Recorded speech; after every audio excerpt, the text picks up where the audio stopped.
Olá, meu nome é Nice e sejam bem-vindos a mais um áudio aqui para o canal. E hoje nós teremos o capítulo 25 do livro Uma História de Ontem. Em uma das salas do convento, Victor aguardava impaciente. Depois de quase meia hora, a abadesa surgiu e, fazendo uma reverência, cumprimentou-o com cerimônia. Senhor Conde, sua visita é motivo de honra para mim. Em que posso ajudá-lo? Preciso que me preste um favor. Que tipo de favor? O tipo que costuma prestar a homens que precisam se desembaraçar de alguns problemas. A abadesa fitou-o com um olhar grave, levantou-se e trancou a porta, voltando logo em seguida para a pesada mesa em frente à janela. Gostaria que fosse mais claro. Não é preciso fingir. A senhora sabe bem do que estou falando. Seu problema envolve uma mulher? E algo mais. Uma criança indesejável, suponho. Exatamente. E sei que a senhora é a única que pode me ajudar.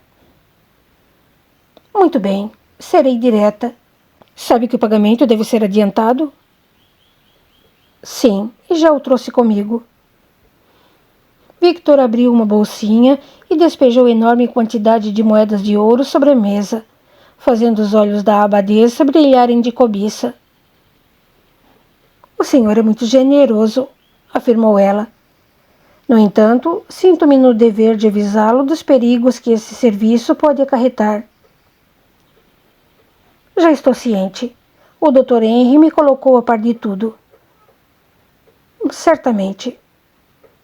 E não preciso dizer que exijo o máximo de discrição. Fique sossegado, que o seu segredo ficará enterrado no subterrâneo da abadia, juntamente com a criança que irá eliminar.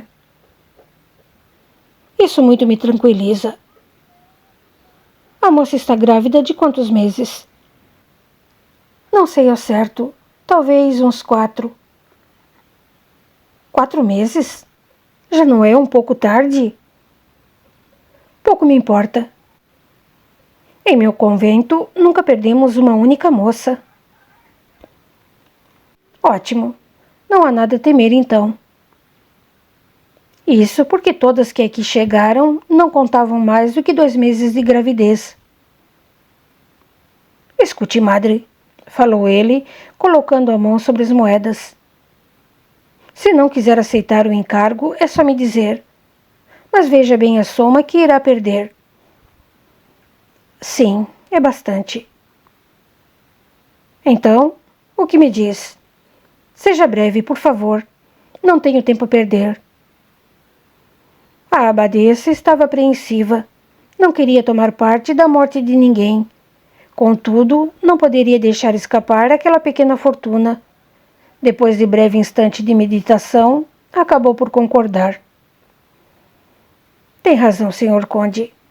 O Dr. Henry é um cirurgião experiente e estou certa de que não haverá riscos. Muito bem. Amanhã, à meia-noite, estarei aqui com a menina.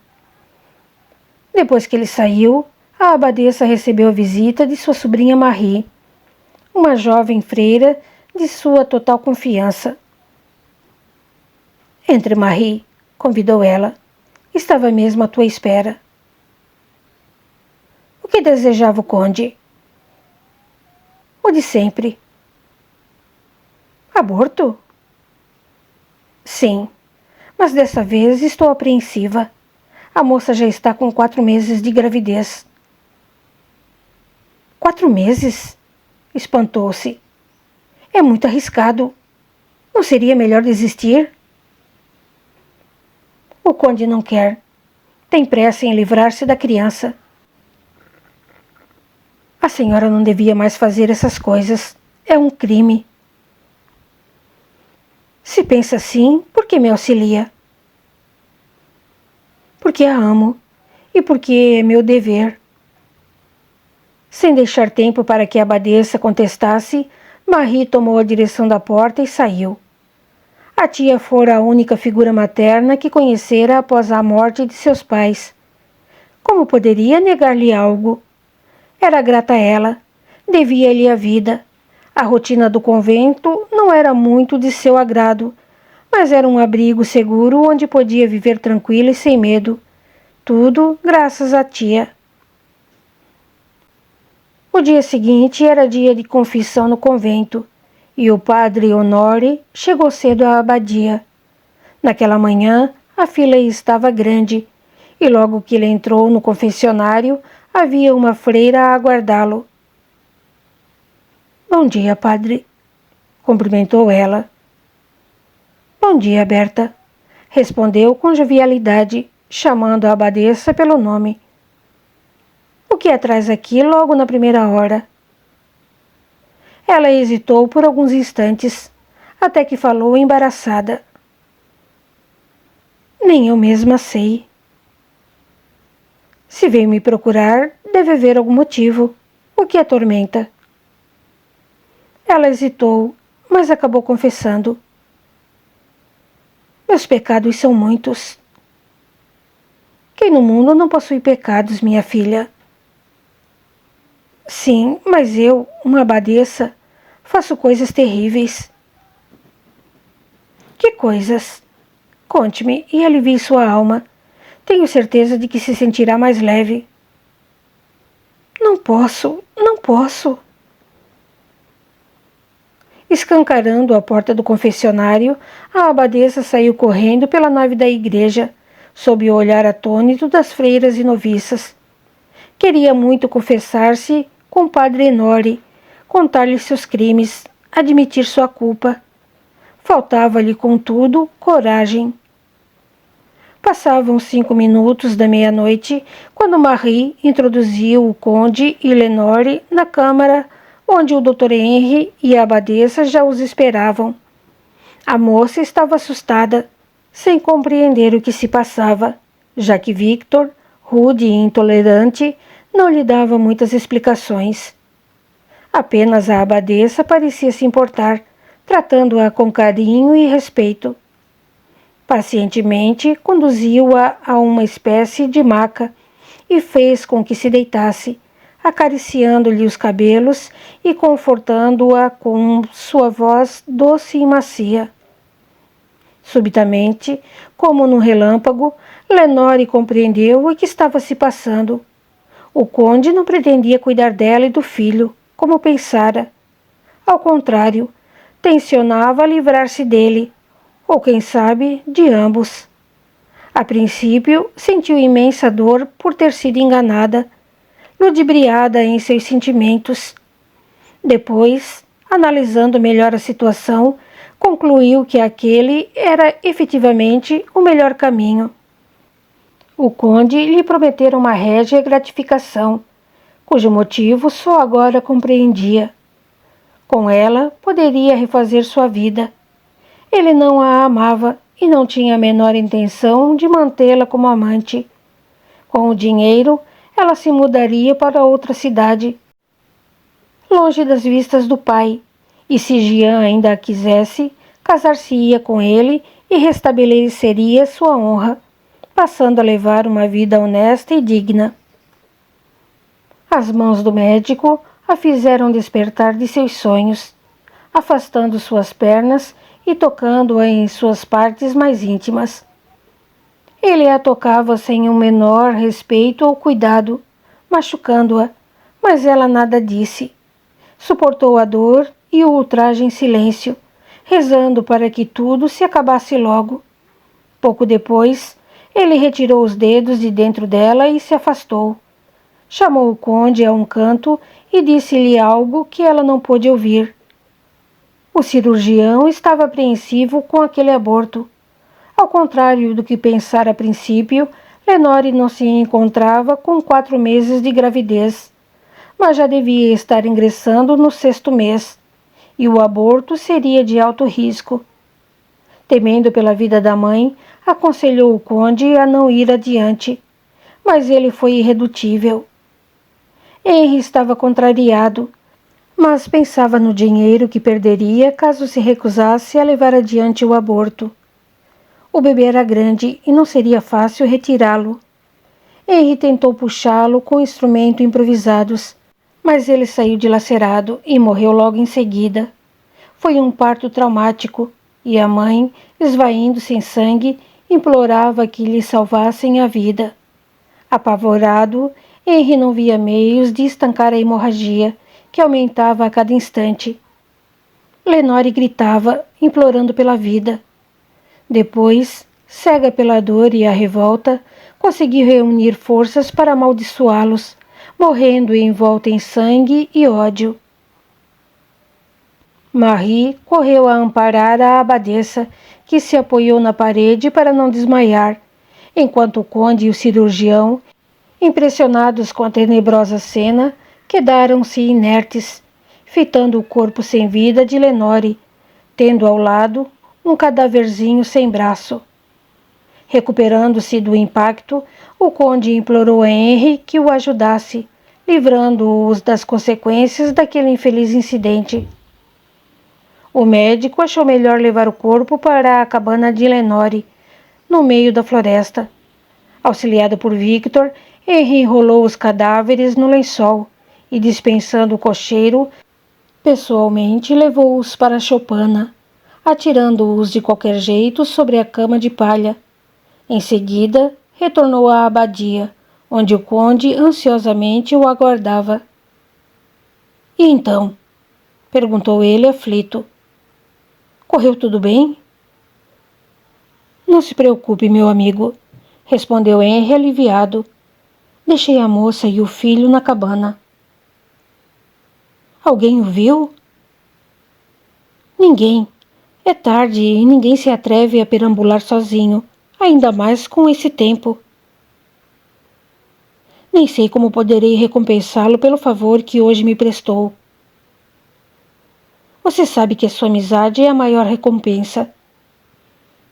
Ainda assim, cumprirei minha promessa e você receberá o combinado. Se você se sente melhor assim.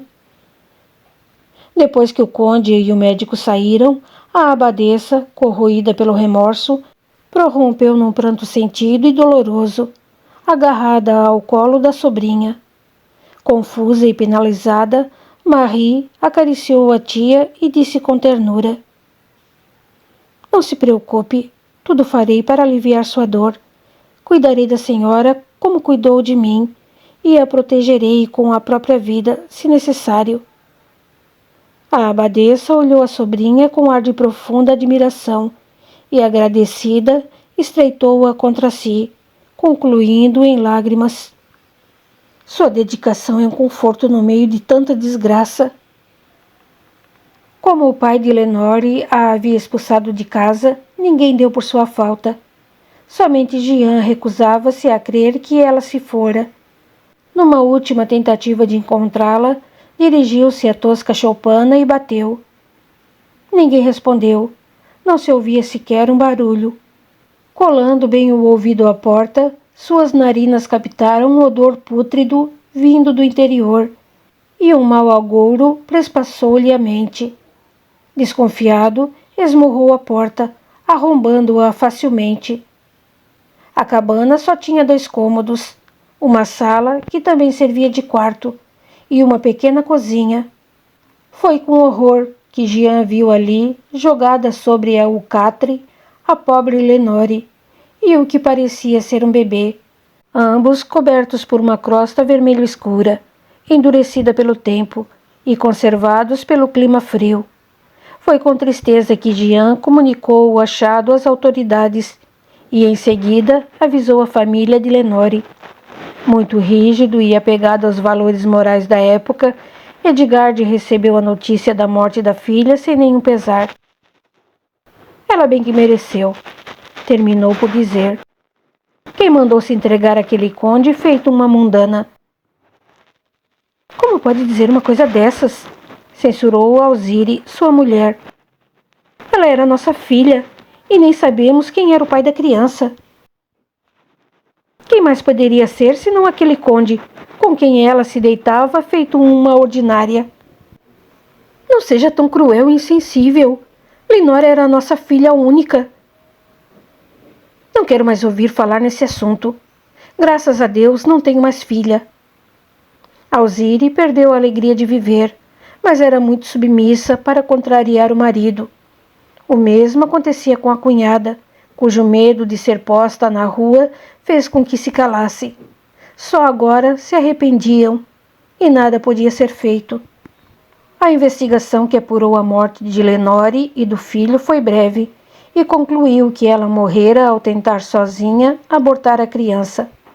Jean fora o único a não aceitar essa versão, mas nada pôde fazer.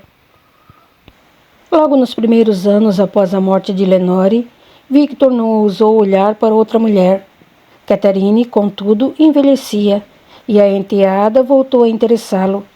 Philomene tinha 2 filhos, aos quais não dava a menor importância.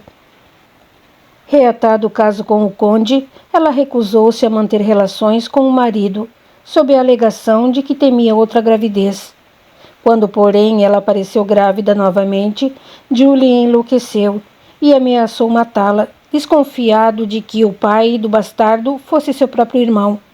Tentou matá-lo, mas Victor, exímio espadachim, acabou ferindo-o mortalmente, e Julien morreu levando consigo um ódio desmedido pelo conde, que perduraria através dos séculos.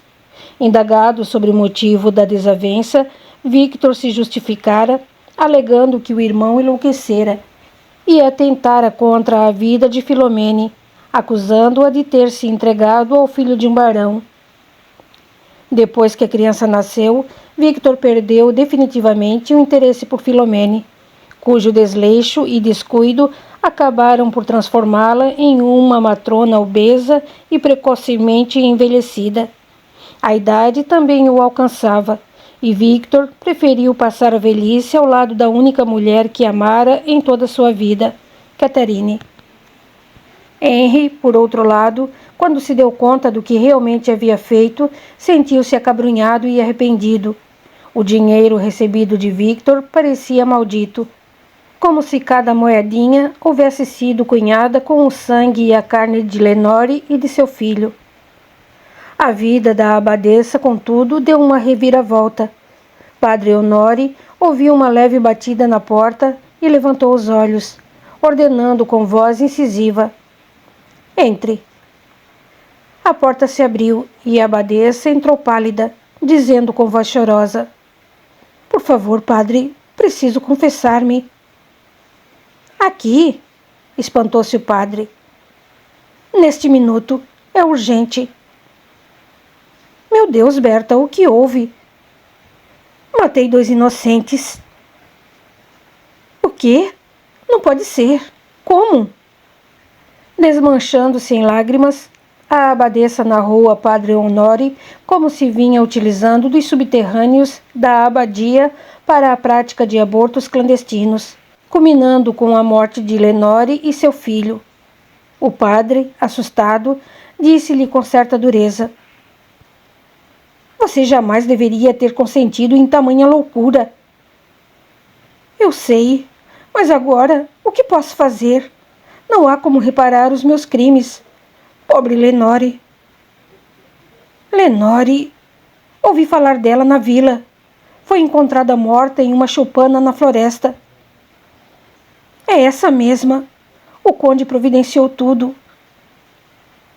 "O que você fez é grave.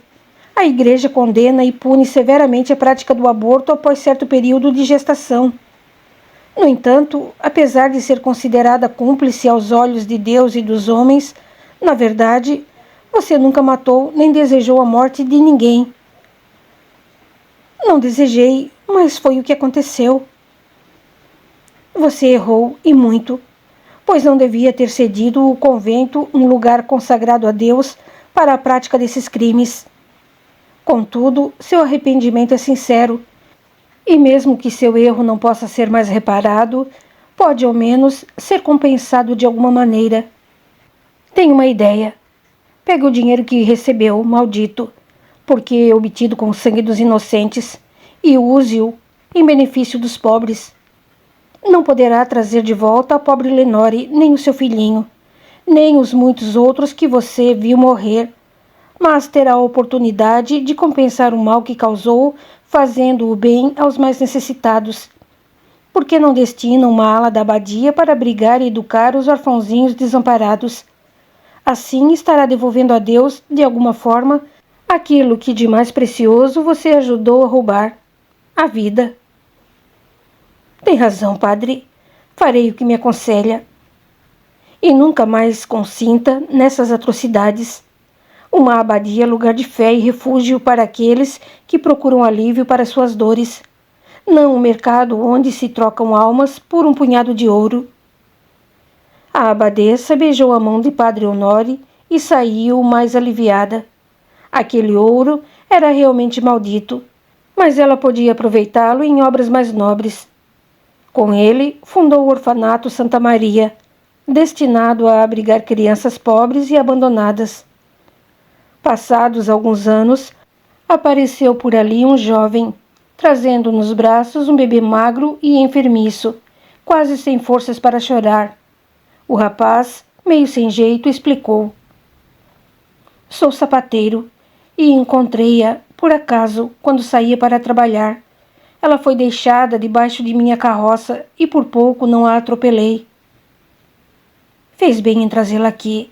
Ela precisa de cuidados." Entregou a criança a uma freira auxiliar e prosseguiu: "Noto que você é um jovem triste. Como se chama?" "Jean, madre." "Há algo que possa fazer por você, Jean?" "Infelizmente não. Mesmo assim, agradeço e já vou indo. Não posso deixar a oficina sozinha durante muito tempo." "Está certo. Volte quando quiser." Jean se foi, sentindo uma estranha alegria no coração.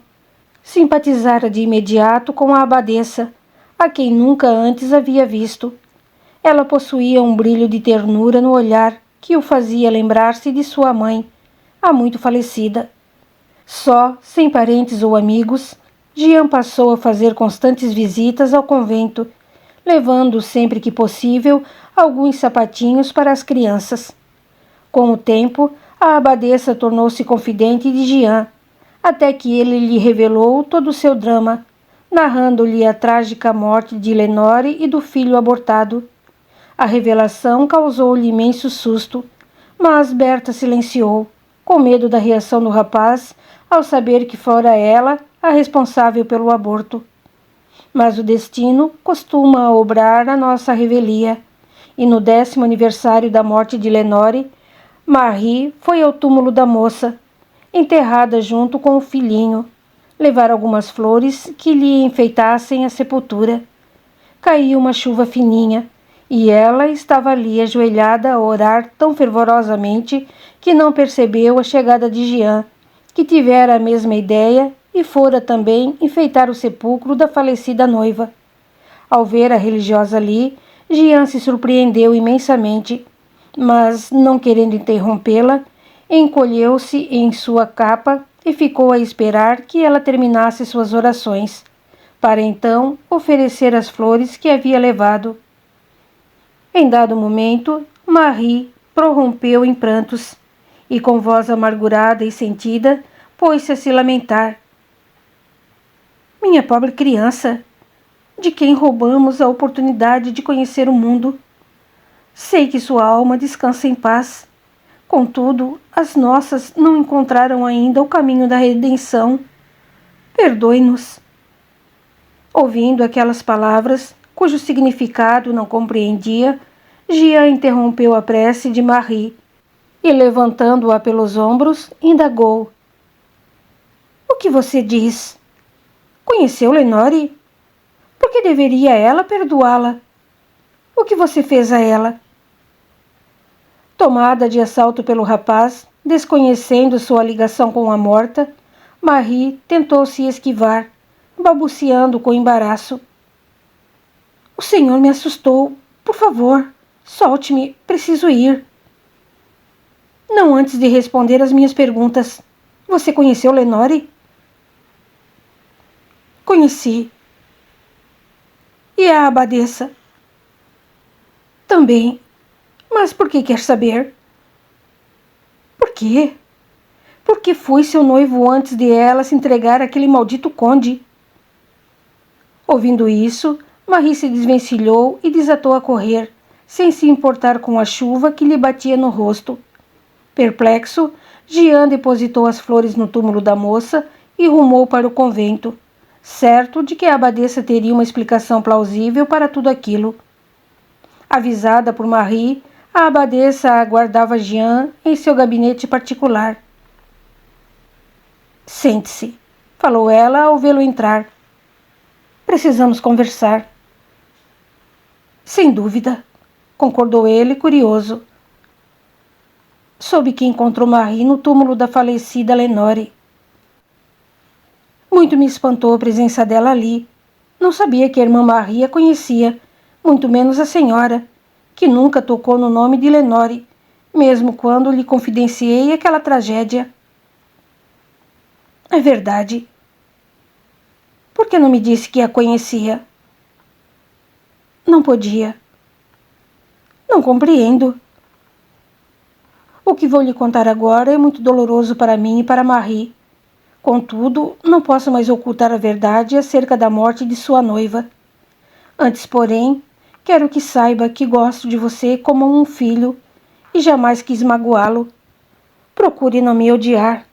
Se o fizer, contudo, eu entenderei. Em minúcias, a abadesa narrou a Jean as desventuras de Lenore, sem tentar ocultar ou justificar sua participação no aborto que lhe causara a morte. Ao final da narrativa, Jean ergueu para ela os olhos cheios de lágrimas e falou com profunda amargura. Não a odeio pelo que fez, mas não posso perdoá-la. A senhora foi cruel, mesquinha e ambiciosa. Tirou a vida não só de minha Lenore, mas também de vários inocentinhos que sequer tiveram a chance de lutar pela vida. De hoje em diante, nunca mais pretendo voltar aqui. E só lamento pelas criancinhas, de quem verdadeiramente gosto. Espero que saiba respeitar os meus motivos e nunca mais torne a me procurar ou dirigir a palavra. Se assim o fizer, agirei como se não a conhecesse. Sem se despedir, Jean virou-lhe as costas e saiu pisando firme, para nunca mais tornar a vê-la. E no próximo áudio teremos o último capítulo do livro. Até lá!